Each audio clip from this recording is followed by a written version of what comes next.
Briefly, who am I? I'm a senior engineer with the Santa Clara Valley Water District, and I work in water resources planning and have worked in imported water management. On the planning side, looking at supplies and demands long term and how to ensure a sustainable and reliable supply for Santa Clara Valley. And on the imported water supply, looking through operations and planning with our various imported water sources, ways that we bring in water from other regions to the South Bay area. In the past, I've worked as an engineer for the California Department of Water Resources in the North Central region. If you think of a band through San Francisco, Sacramento, across the state, I've done a lot of programmatic coordination and work with water supply and water management agencies in that region on behalf of the department. I've also been a grad student at UC Davis and an engineer with a consulting firm in the greater Central Valley, focused mainly in the southern San Joaquin Valley. So you can see a mix of government utility, academic research, and consulting in my career. Some commons between those positions is I've worked in and across multiple regions of California. I've got to learn a lot about how water is managed, what are supplies and demands, and other considerations. And the disclaimer that I want to provide here is that I'm not representing any particular agency, even Santa Clara Valley. I'm presenting just on my behalf of what I've learned and what I want to share from these different experiences. So for this particular presentation, we're going to look at a high-level overview of management across the various state regions, water supply and demand focused, because at the planning level, that's really what we spend time with, our long-term supply outlooks, long-term demand outlooks, and trying to reconcile those two, again, to ensure a sustainable long-term supply. And we're going to be looking at insights to regional differences focused on water use and supply management brief, and then coordination and programmatic efforts that Valley Water, Santa Clara Valley Water District, and others are involved in across the state. Going back to the session description here of what I was hoping to present, is really to provide insights on how areas across the state manage water resources and how professionals, yourselves and others, can better understand the complex system of what we have in California, and then potentially work with others across different regions of the state in our various diverse interests and what's going on. I'd like to start with an overview of California just to set the stage for kind of the situation that we're dealing with in the state. Really, we have competing demands and limited supplies. Demands that come from people, drinking, residential, municipal, and industrial, agricultural, irrigation demands, and others. And then actually environmental demands as well for environmental and habitat protection, and really trying to balance those demands with limited supplies. I always like to show these two maps here. On the left, you have precipitation across the state, with most of the precipitation occurring in the north and northwest portion, and then the population centers, San Francisco, Sacramento, and elsewhere. And you can simply draw a line across the state and show that above that line is most of the water, and below that line is most of the people. And therein lies the problem in the state. And so I want to provide at least the first concept of when I talk about regions across the state, typically for state management purposes, supply-demand calculations, even so far as grant funding or other considerations, California is divided into what's called hydrologic regions, and it's really a mix between watershed and political boundaries. Some are obvious with watershed, like the San Joaquin River, that has the river itself and its various tributaries. Others can be perhaps more political, like the San Francisco Bay Area or otherwise. And you can see just from some of the 9 pictures we provide here that there's a lot of diversity in demands, urban, agricultural, between these regions, and then of course environmental concerns and other protections across. But again, the state uses these hydrologic regions to investigate what's happening across the state. Just a quick introduction to California water use. There's a lot of talk about how water is used in the state of California. And water itself often has multiple benefits across the various different sectors, just looking at environment, urban, and agriculture. And of course, this will vary wildly depending on whether it's a wet year or a dry year. And so we just look at from the latest California Water Plan update from 2018, the breakdown of environment, urban, and agriculture. You notice right away that environment and agriculture are pretty close to one another. Urban is actually a very small portion, and that does include Los Angeles, San Francisco, Sacramento, all of the major cities in the state. So agriculture accounts for a lot of consumption. And when we talk about environmental, we'll unpack what that means later, but again, a lot of it is regulatory. It's protection of our various rivers across the state and other considerations that way. Mentioning about wet and dry years, just a quick snapshot look at this average from 1998 to 2015, is looking wet years when you have more wild river flows or things that way. The proportion of environmental can actually increase quite a bit, where in dry years when you don't have the precipitation or runoff, that can decrease, and agricultural use will sometimes increase and fill in its place. Again, when we talk about these categories, and we'll unpack them more later, but we're really talking about, obviously in agriculture, irrigated agriculture, in urban, municipal, and industrial landscapes, residential, things that way. But really in environment, there's wild and scenic rivers, required delta outflows, other regulatory purposes that protect California's scenic and natural landscapes to try and prevent diversions or water usage elsewhere, and that's considered environmental usage. And for more information, California Water Plan is available online with all of this statewide data. A look at California's water supply projects now, so now starting to dive into the supply side.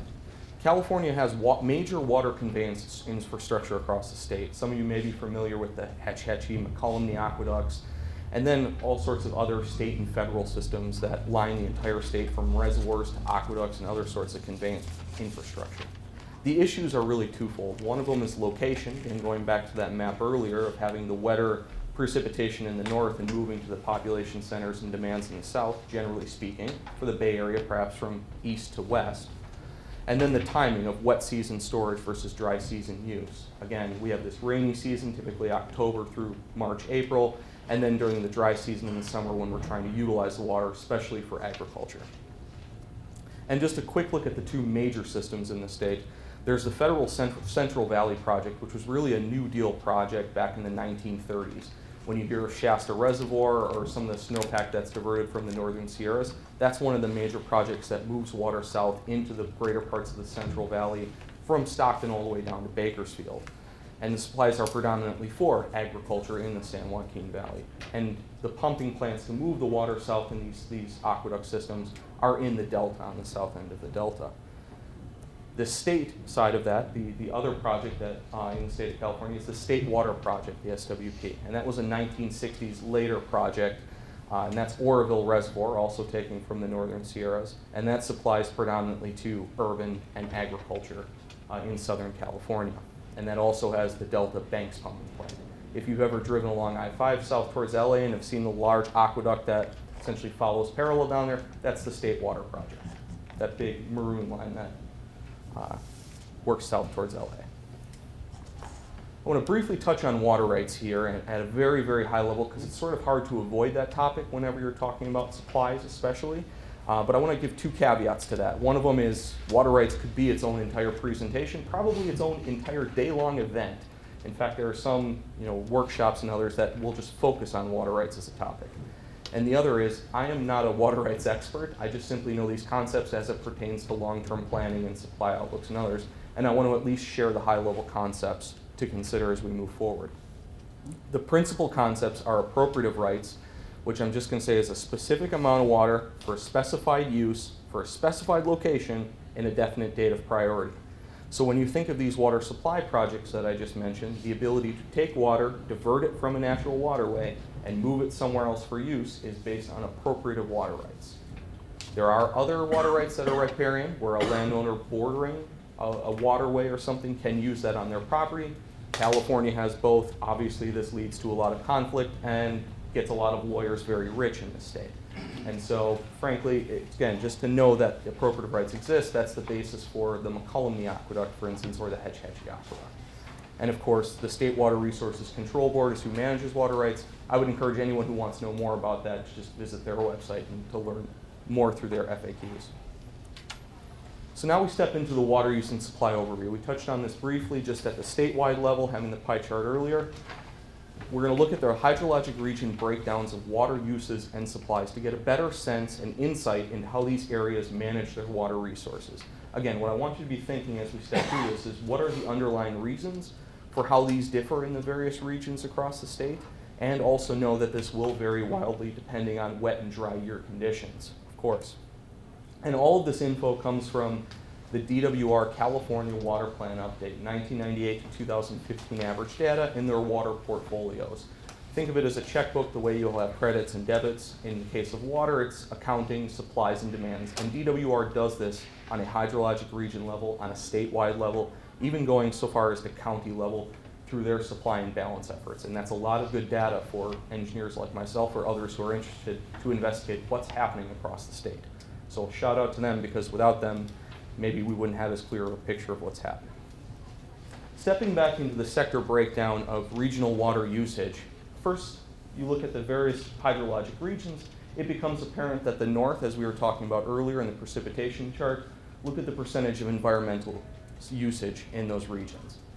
It's perhaps no surprise that in the Central Valley, Tulare Lake, San Joaquin, you have higher proportions of agricultural use. But again, some things that you may not be as familiar with, Colorado River down in Imperial Valley, look at the percentage of agricultural usage down there. Obviously highly productive region. Central Coast, for instance, in their agriculture. Again, San Francisco and LA with the large urban percentages. Again, some of this known, but when you start to see this put together and compared across regions, Sacramento, somewhat diverse in their environmental agriculture, even including the city of Sacramento, small urban. Again, you start to kind of get a sense of where the usages are and how the sectors break down across these regions.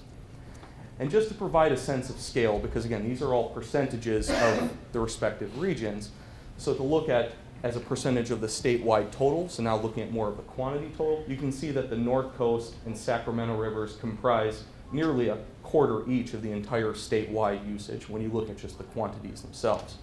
And you can almost start to get a sense that most of the environmental usage, which is occurring in the North Coast and Sacramento regions, followed by a lot of the agricultural usage in the San Joaquin River, Tulare Lake, and others.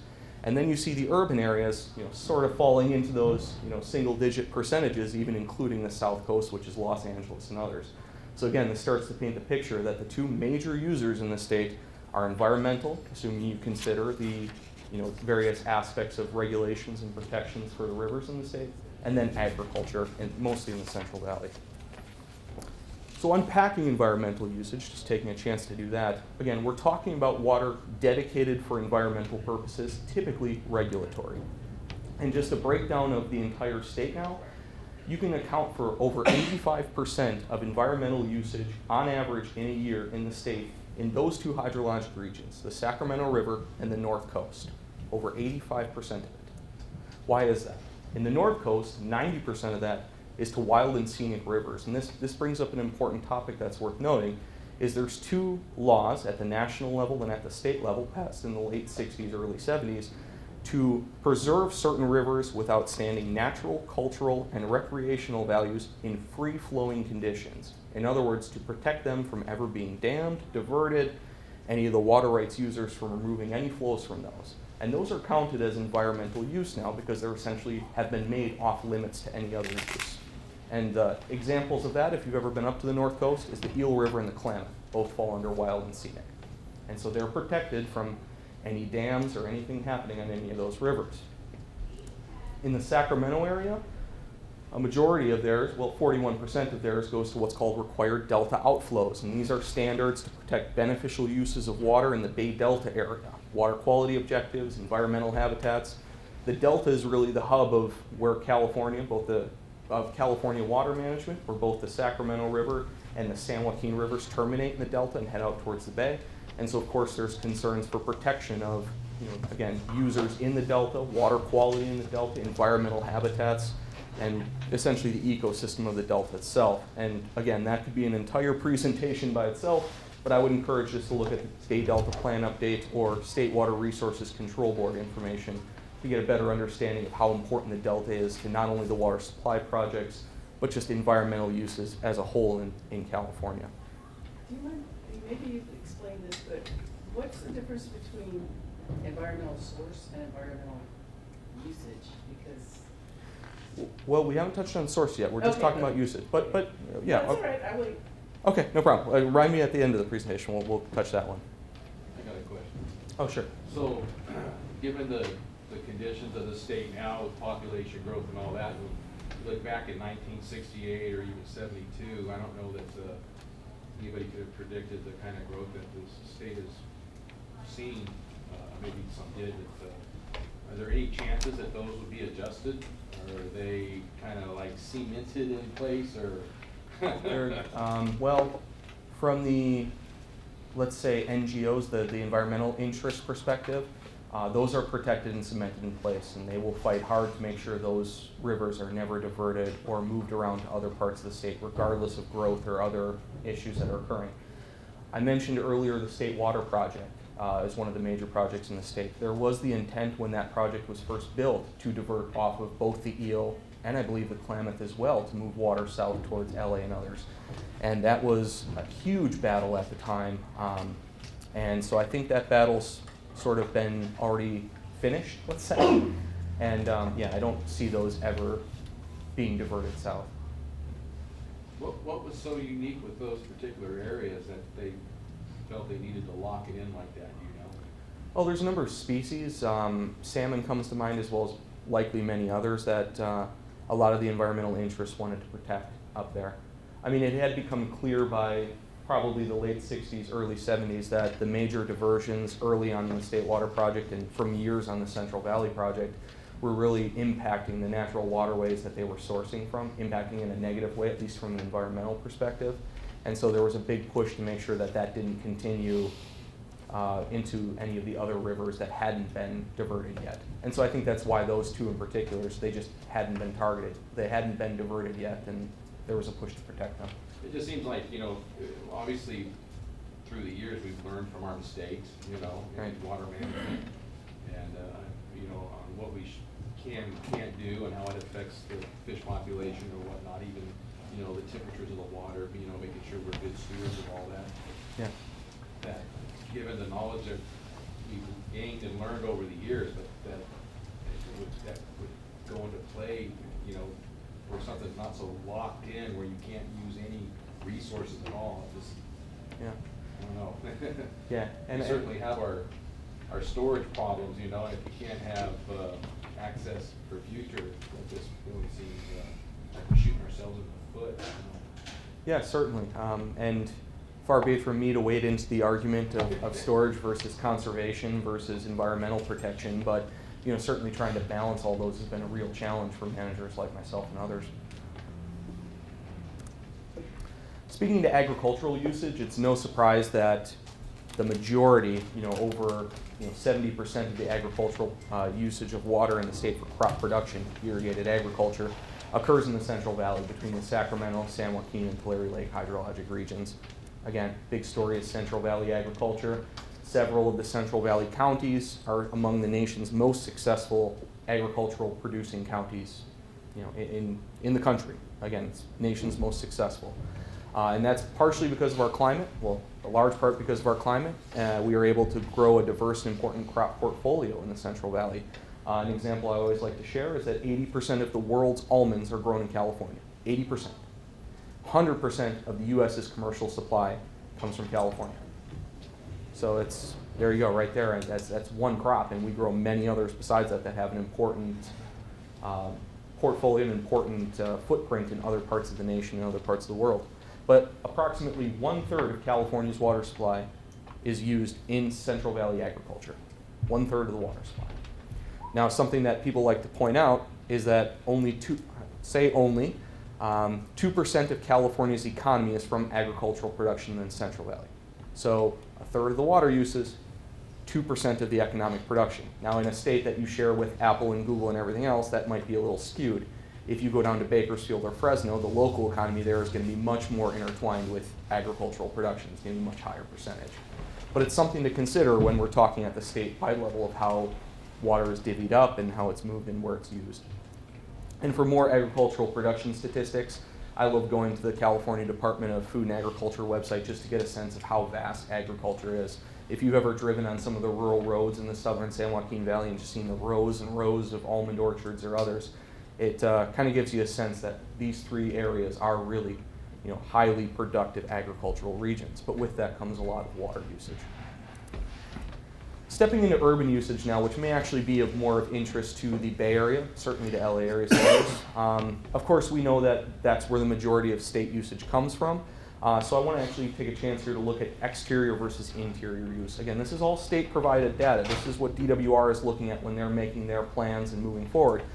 And when I talk exterior, that's a lot of landscape uses, energy production, other things that relate to municipal and industrial works, but that's outside. Interior would also be municipal and industrial, residential uses, indoor plumbing, stuff like that. And you can see right away that if you break it down by these different regions, it's mostly 50-50, at least from the state's perspective on how they're monitoring and tracking data. Only in a few of the very rural areas, perhaps Colorado River area, depending on how you look at it, North and South Lahontan, which includes the Mojave Desert and areas like that, do you really start to see more of these exterior uses as a larger percent. But San Francisco, nearly 50-50, South Coast LA, nearly 50-50. So it starts to draw out that half of the water supply for urban going outside, half of it going to interior uses and other things that way. And again, as a sense of scale, this is interesting to show as well, and something I learned in putting this data together, was look at LA by itself as a metro area, nearly 4 times the amount of San Francisco Bay, Fresno, Bakersfield, Sacramento, things that way. 4 times the urban usage. Now obviously it's a huge population center in LA, San Diego, South Coast area, but still, 4 times the amount that's a lot of water used in the southern coast area. And again, we're talking municipal and industrial. You might see the M&I reference up here, landscapes, energy production, etc. Things that fall under urban usage from a state planning perspective. So now we're going to get into supplies. We looked at usage, the 3-sector breakdown. Now we'll follow that with supplies on the balance side, as we call it. And looking at 3 different types: surface water, groundwater, and recycled reuse. And I want to caveat recycled reuse by saying that's not all purple pipe recycled treated water. A lot of it is reuse where water supplies are simply picked up after they're used and put to another purpose without necessarily being treated or otherwise that way. So that will impact, from a balance perspective, what falls under reused water supplies. And we'll talk a little bit more about that later. But just a quick investigation here shows, look at the percentage of surface water supplies in the San Francisco Bay Area, South Coast area. Colorado River is almost entirely surface water supplies. And you start to see a mix of groundwater in Tulare Lake, where it's a little over the majority. Sacramento River is actually fairly diverse, given to reuse of water, recapture, and then put to other uses. North Coast is almost entirely surface. That falls in line with the environmental supplies, free-flowing rivers, and other considerations that way. But it starts to paint a picture of how they're meeting the sector breakdown and the demands that we showed earlier by what profile of supplies.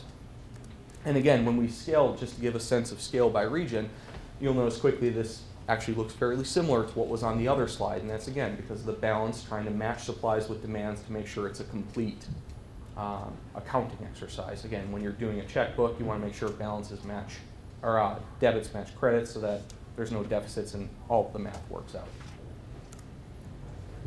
Unpacking surface water supplies here now. There's really 2 classifications, and these aren't exact, but look at imported water, basically from one region to a different region, and local supplies, which may be capturing and using local rivers or local flows, local rainfall runoff, or anything that way. So think of imported as moving across these regional lines, local as within the regional lines.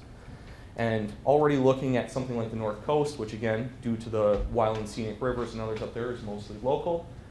Sacramento River, coming off the Sacramento River itself, is mostly local, but San Francisco Bay, majority imported supply. Same thing with South Coast. Colorado River is almost entirely imported off of the actual Colorado River in the All-American Canal system down south.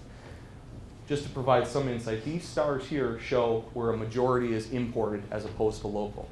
And going back to what we had shown earlier with the presentation, that's mostly in the south to deal with the fact that most of the demands and people are in the southern parts of the state.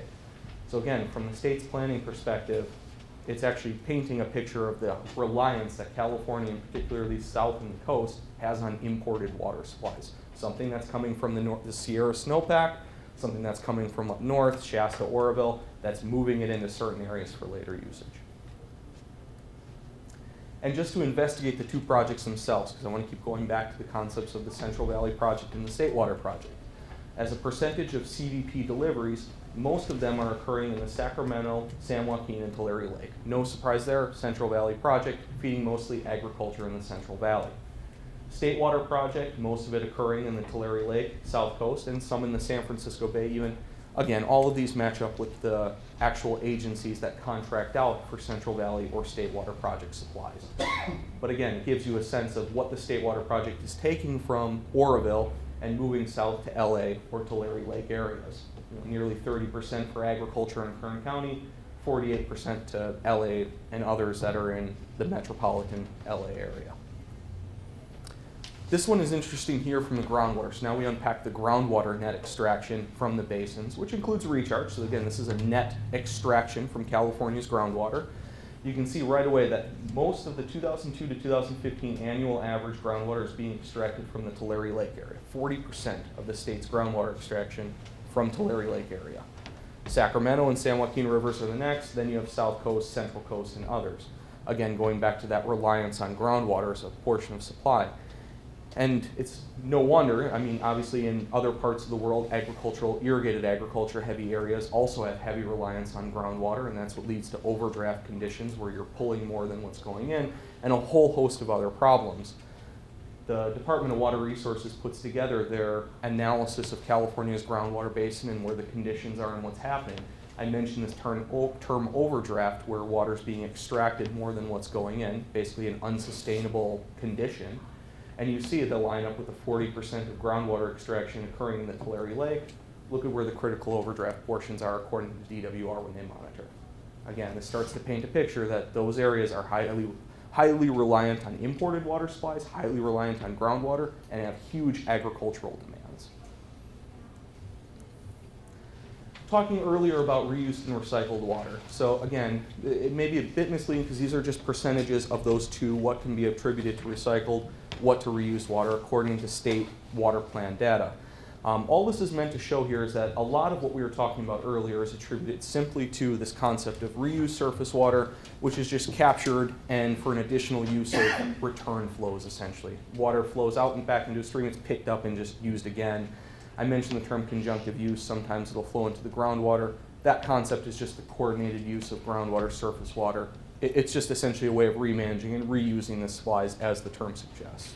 Whereas coordinated and actual designated recycled supplies is the treating and managing of wastewater intended for a new beneficial use, seen mostly in the urban areas. And it's no wonder, again, the percentages as a total of the supply portfolio was small, but when you just break into it, you see the urban areas are the ones really doing a lot with recycled, retreatment, putting that wastewater supplies back into, after it's treated, back into their supply portfolio. Again, typically urban areas.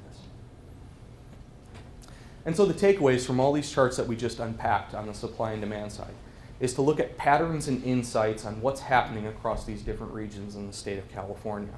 Consider how the regional uses and supplies impact other regions, environmental uses that we talked about earlier, the idea of required delta outflows, so water that for different regulation purposes needs to flow out the delta, out the bay into the ocean. How does that impact CVP and state water project deliveries? As an imported water person at Santa Clara who deals with both these systems, I can tell you honestly that what's happening in the delta with regards to regulations and other things are of great importance to what I'm trying to do. So I'm always trying to deal with what the State Water Resources Control Board is planning next with regards to the delta. When you look at interior versus exterior urban uses, start to paint a picture of the areas and where those breakdowns were, but are there potential recycled water or conservation opportunities, particularly in the heavy urban areas of LA, San Francisco, and places like that.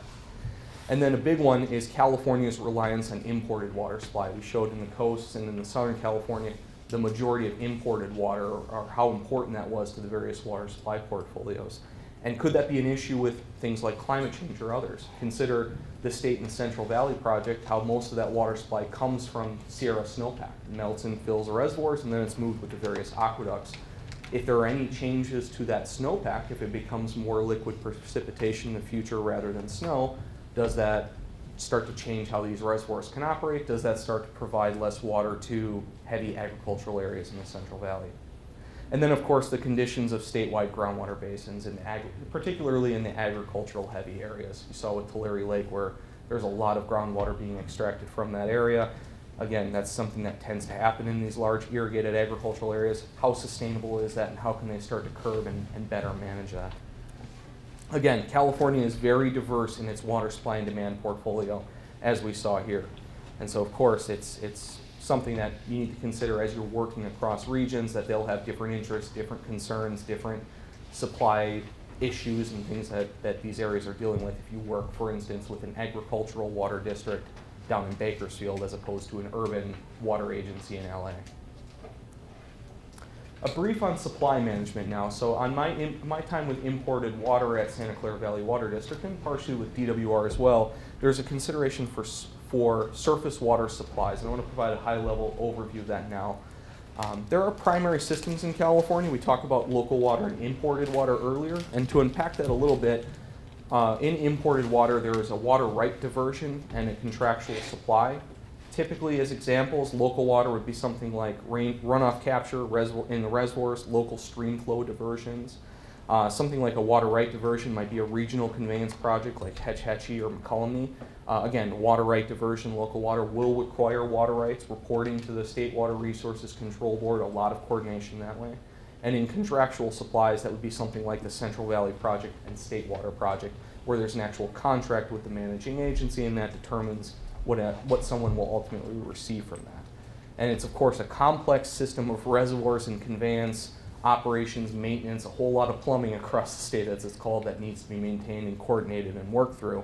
And that involves scheduling, water supply accounting, legal contractual review, environmental review for what's happening, a whole number of concerns. And working with, in this case of the Central Valley Project, the Bureau of Reclamation. For the State Water Project, the Department of Water Resources at the state level manages that. To touch on CVP and State Water Project management, which is of importance to Valley Water, this is mostly based on contractual allocations of surface water by either the managing agencies, the Bureau of Reclamation, or the Department of Water Resources.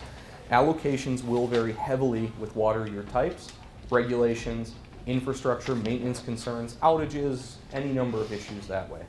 When I talk regulations, this is typically environmental and habitat protection, going back to earlier when I was talking about required delta outflows, wild and scenic rivers, Bay Delta water quality standards, things that will prevent water from being moved south to the contractors themselves, someone like Santa Clara Valley Water District or others. And when I say water supply accounting and coordination operations staff, this is largely based on a contractual amount. So Santa Clara Valley has 100,000 acre feet in their contract to be received from the State Water Project, 100,000 acre feet in a year. Now, due to water year types, regulations, other concerns, we will typically be given an annual percentage of that amount to be received. So if it's a dry year, that might be in the order of 20% or something, so we would only receive 20,000 acre feet.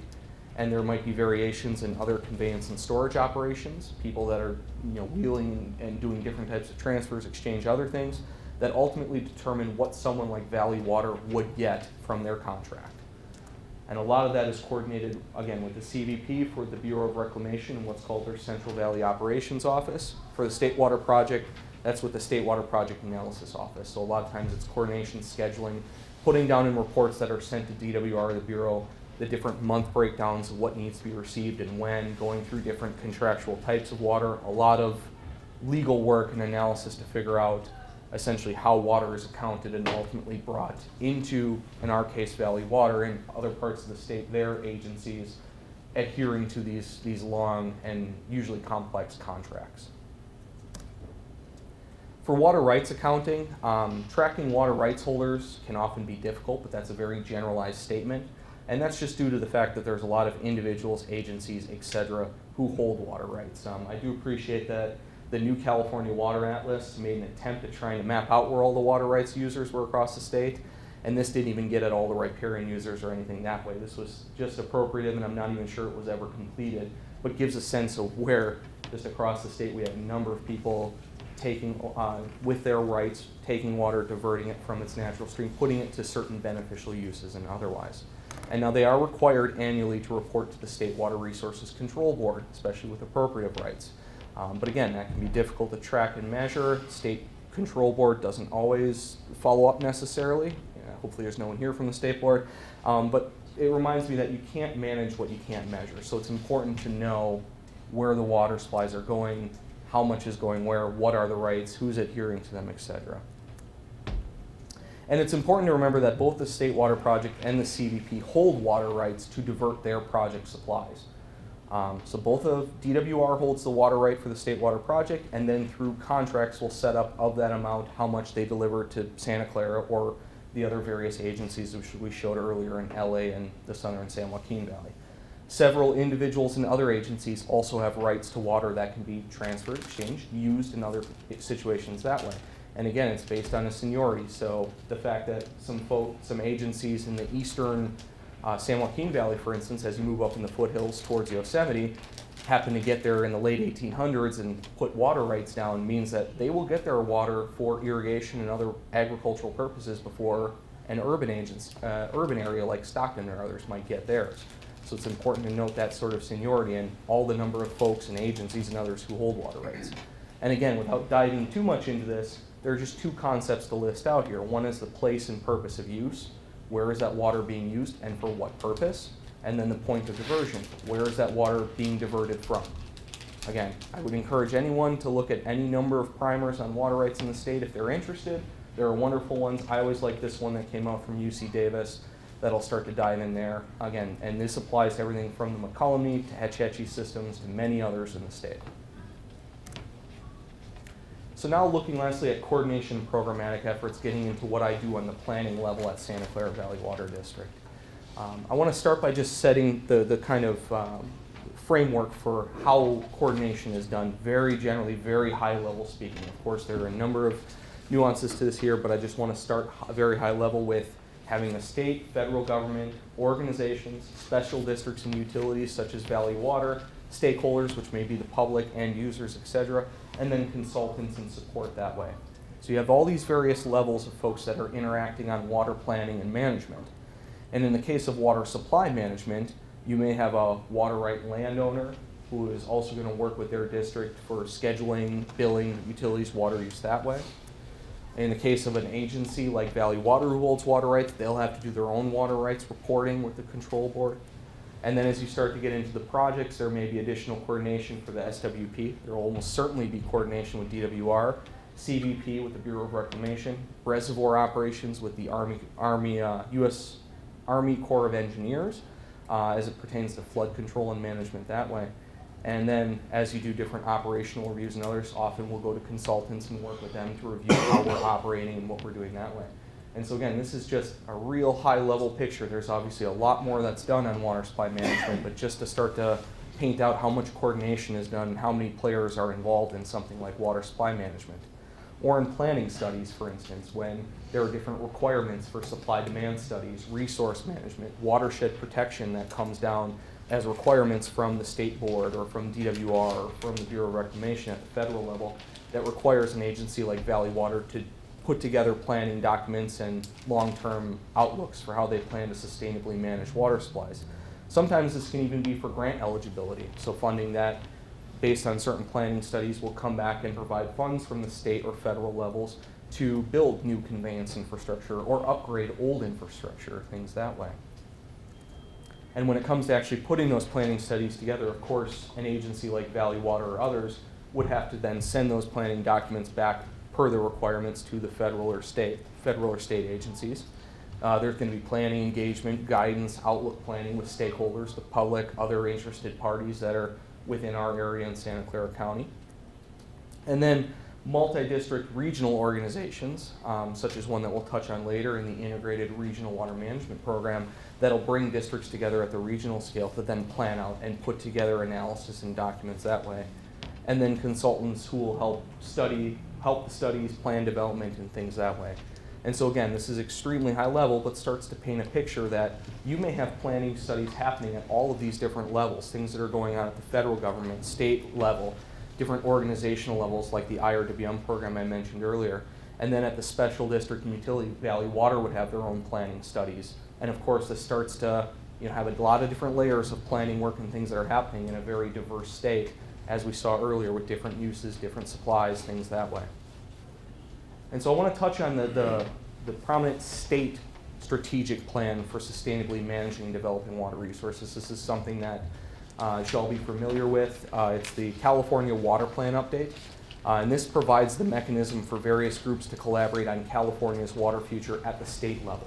This is a document that's prepped by the Department of Water Resources, reviewed by the governor, and put out as the strategic plan for how the state moves forward. And obviously, with our diverse supplies and demands, has to take into account a lot of different things that are happening, water portfolios of data, water resource management strategies, and things that way.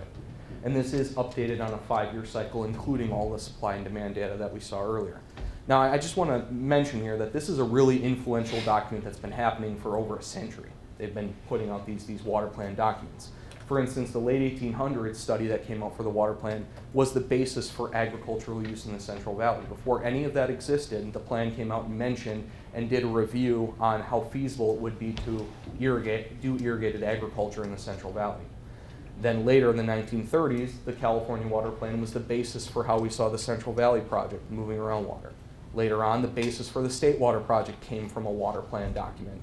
And later, the hydrologic regions came from a water plan document. So this is a very influential document that if you want to know what is the governor planning on doing with California water resources, this is it. And again, more information online at DWR's website on the water plan. Stepping now down to the regional level, I mentioned earlier the Integrated Regional Water Management Project program, and this is a statewide collaborative effort to identify and implement water management solutions on regional scales, getting back to the concepts of the hydrologic regions, multi-district, multi-utility, and stakeholder coordination efforts, and really based around a grant funding program from the state for strategies and projects to address unique needs and conditions. Again, having all these diverse needs, conditions, considerations all over, this program is intended to bring folks within a region together to try and plan and coordinate and move forward. And it does emphasize disadvantaged community involvement, so trying to bring those who maybe haven't been as represented into the water supply planning process. And each of these IRWM groups, including one that we have in the San Francisco Bay Area, will develop their own planning documents, regional outlooks, supply planning, and things that way. So again, just having another layer of all these documents. And more information on the IRWM program on DWR's website. And so really, just to tie off the planning and coordination here, there's numerous efforts to coordinate long-term planning and management of water resources in California. The problem is sometimes this can be fragmented and lack compatibility between regions, and that's my opinion, just to lay that out. And so but that has improved over time. It's regulatory, grant funded, and other considerations that way of how these plans start to integrate and pull together through the use of water use and supply balances, which there are differences in regional concerns, priorities, and reliabilities of supplies in the future. But it is worthwhile to better understand water resources and to prepare for other challenges and things that the state will face. For example, climate change, going back to the state and Central Valley Project management. So again, all these different planning efforts going on, how do they coordinate, how do they come together, and what are the concerns and considerations that are happening around California. So I do need to at least talk about Santa Clara Valley Water District, considering I work there. This is state portfolio data, so this is not from the district itself. This is from DWR's at what the district is doing. And you see that the usage breakdown on average from 2002 to 2015, we are a fairly mixed district in the sense that we have a lot of urban, San Jose and areas in South Bay, but we do have agricultural in South Bay near Gilroy area, Morgan Hill, and the southern parts of the San Joaquin Valley. And then as far as supplies go, we do have the surface, groundwater, recycled, reuse breakdown. Most of our water is surface water. About a third of it is groundwater. And out of that surface water, about 68%, 2/3, is imported from the State Water Project, Central Valley Project, or Hetch Hetchy as it passed through the agency and works its way up towards San Francisco. And there is some use within the county. So from the state's perspective, it's used within Santa Clara County for those folks down there, besides the water that's moving north to San Francisco. So Valley Water is both a Central Valley Project and State Water Project water supply contractor. I mentioned that earlier, so which means we get the joy of working with the Bureau of Reclamation and the State Department of Water Resources on both of those projects, coordination, operations, legal review, all of that work. And historically, the district has managed the groundwater basin quite well with imported water supplies. So you notice that when I looked at the groundwater basins earlier, a lot of the critical overdrafted basins and work was in the Central Valley, less so in the Bay Area and less so in Santa Clara Valley. And that's due to a lot of the planning and coordination efforts that Santa Clara Valley Water District takes on. With being a state and Central Valley Project water supply contractor, they're able to transfer, exchange, do different things for beneficial uses. The district does maintain its own water supply master plan effort, which is really a local and more county version of the California water plan, so bringing that down now to the local level. And the district, as well as many others in the Bay Area, are active in the San Francisco Bay Area IRWM group and other statewide planning efforts. And so a number of the planning efforts can be found online on Valley Water's website. And so I'll end by saying that throughout my career, I've found a number of different websites, sources, info blogs, things like that have been really helpful for me to learn what's going on in the state, where is the water, who's managing, what is the long-term outlook, who's kind of keeping track of things, and these are just some I want to share with you that are perhaps worth considering. The two that are probably the most important on there are Maven's Notebook, if you want to know, who are the major actors in water management, what are they saying, what's happening in the Delta. That's a great website.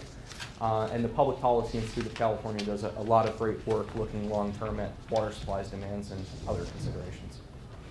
So, and there are likely many more that I've used that are not mentioned here. These are just some that came to mind as some of the major ones.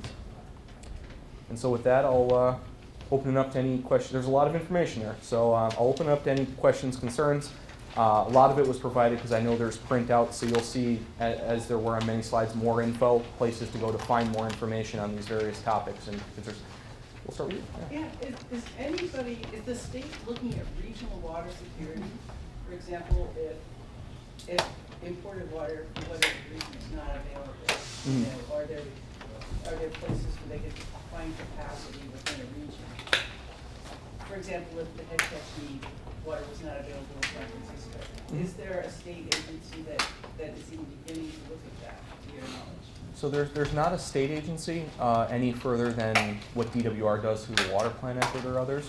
I will say that the IRWM program I mentioned earlier, specifically the Bay Area IRWM group, is a collection of agencies, SFPUC, Valley Water, East Bay Mud, and others, that are looking at how to coordinate these agencies to make use of different supplies and demands and what's happening in case of those types of efforts.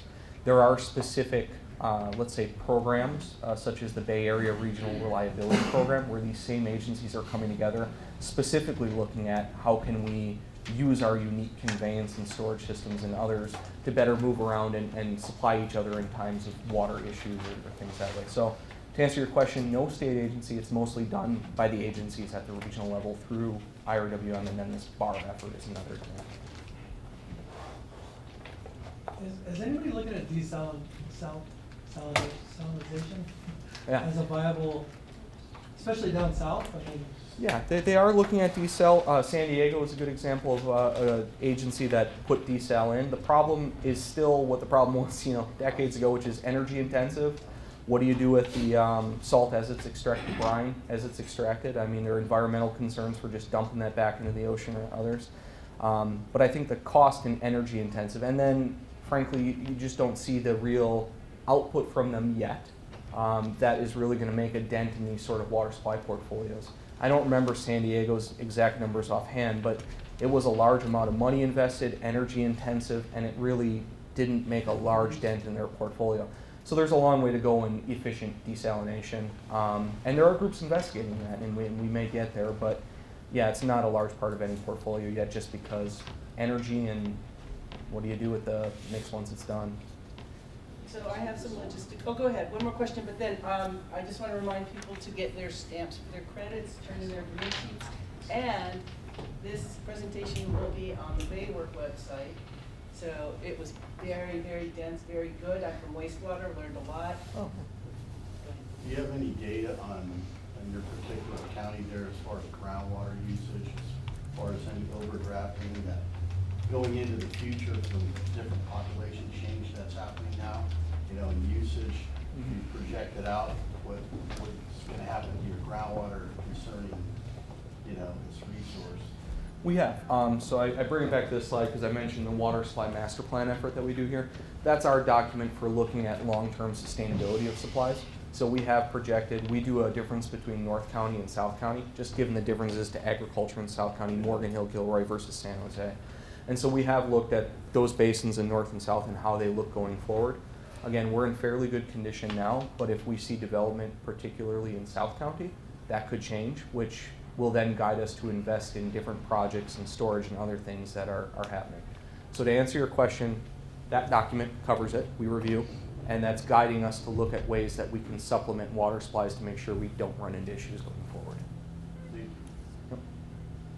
And again, that's available on our website.